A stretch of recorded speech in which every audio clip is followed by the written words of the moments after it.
Quran Surat Al-Baqarah ayat 187 bagian kedua. Kemudian Allah menutup firman-Nya tentang urusan puasa demikian.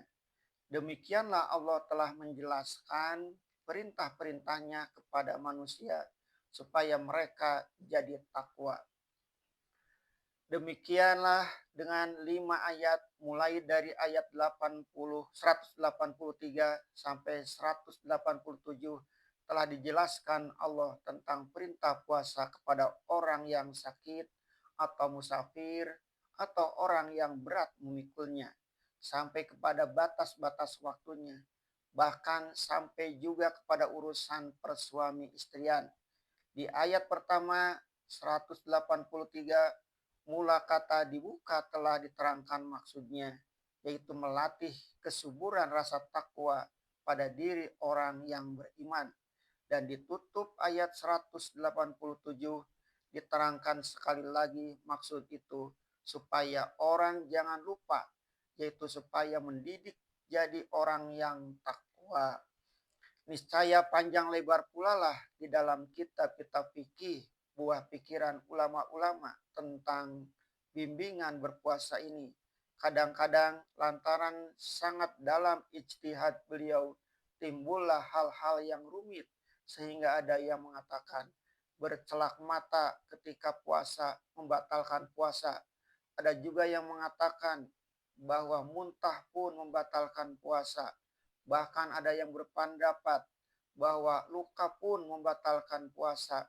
Maka sebelum kita menilai ijtihad beliau-beliau itu akan diikuti atau tidak dapat diterima, terlebih dahulu hendaklah kita rasakan benar-benar bunyi di dalam ayat ini. Karena susunan ayat benar-benar menunjukkan cinta kasih Allah akan hamba-Nya.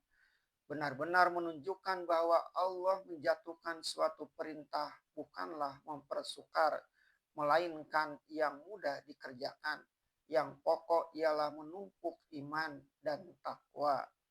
Dan tidaklah bertemu dalam Al-Quran pertengkaran perkara puasa dengan ru'yatul hilal atau dengan hizab. Karena ru'yatul hilal atau pergi melihat terbitnya bulan baru memang ada dasarnya. Begitulah yang dianjurkan Rasulullah ketika beliau hidup, sebab pada waktu itu umat masih umi. Dan memakai hisab pun ada dasarnya, yaitu bahwa Rasulullah tidak menghendaki suatu keumian, tidak tahu tulis baca. Itu supaya dipertahankan terus-menerus.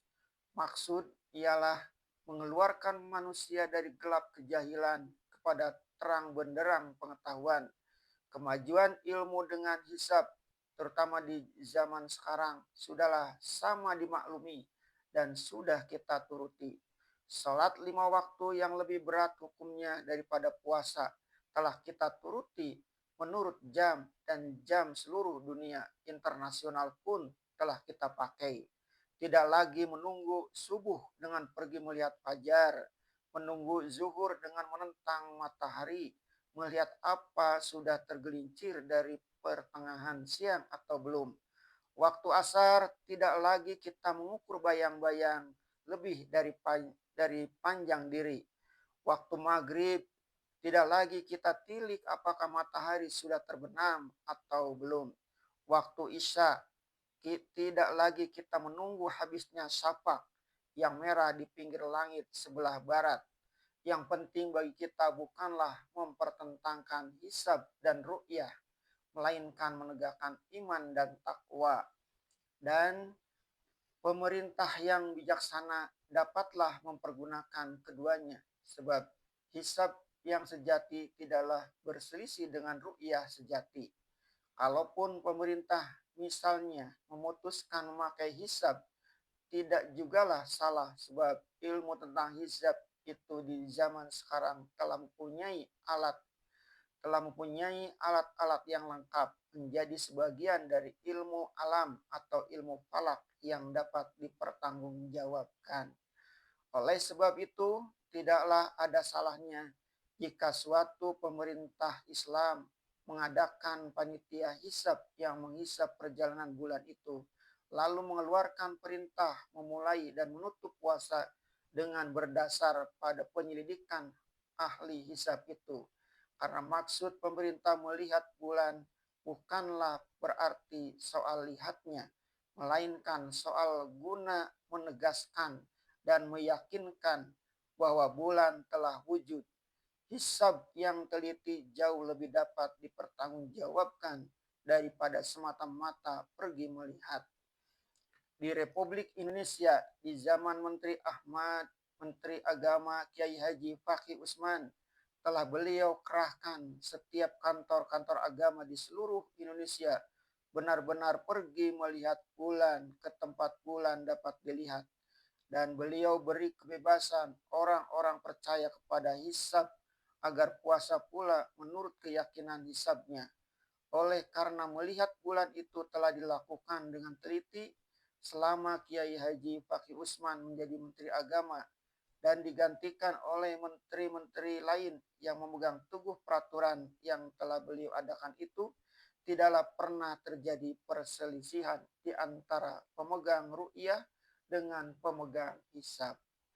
Sebab dahulu-dahulu telah terjadi perselisihan hisab dan ru'yah, terutama di zaman penghulu-penghulu di tanah Jawa menguasai urusan masjid.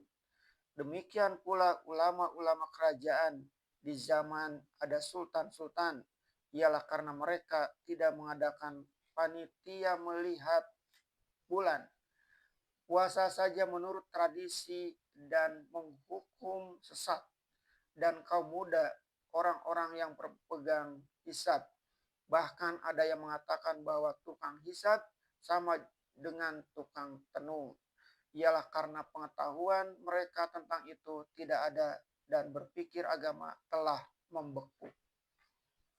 Akan tetapi ada pula seorang menteri agama yang mencap dan menuduh orang-orang yang berpuasa menurut hisab itu tidak menurut perintahnya berkenan dengan memulai dari menutup puasa, bahwa orang itu memecah persatuan nasional.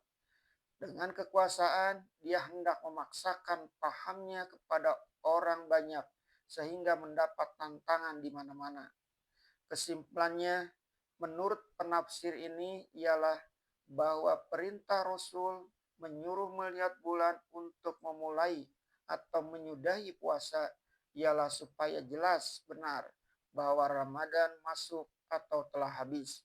Maka Rasul tidaklah melarang orang memakai alat yang lebih modern daripada hanya mata, yaitu alat perkakas hisab untuk menyatakan jelas telah masuknya atau habisnya bulan Ramadan.